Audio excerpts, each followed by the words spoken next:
Mga kahuan, panoorin ang video na ito upang alamin ang pinaka-latest na balita tungkol sa lagay ng panahon at bagyo. Update today. Weather update po tayo ngayong araw ng Tuesday, ika-16 na araw ng Abril 2024.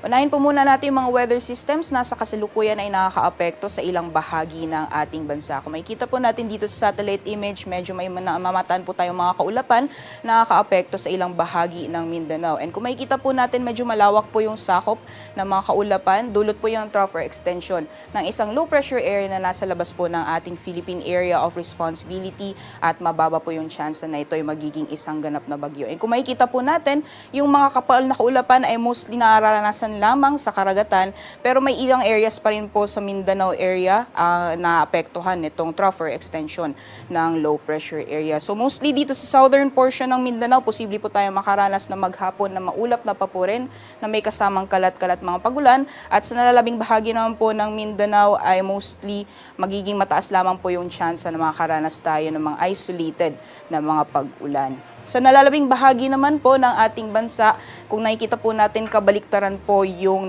nararanasan po natin. Halos wala po tayong makikita na kahit anong mga kaulapan na posibleng magdala ng maghapon ng mga pag-ulan. Dulot po ito ng epekto ng ridge or extension ng isang high pressure area. So kabaliktaran po yung nangyayari pagdating po sa isang ridge or pag nakaapekto po yung ridge ng isang high pressure area. So kung sa trough or ay low pressure area, may nararanasan po tayong mga kaulapan. Sa ridge naman po, nagiging madalang yung mga kaulapan at mas mababa po yung chance na makakaranas tayo ng mga pag-ulan.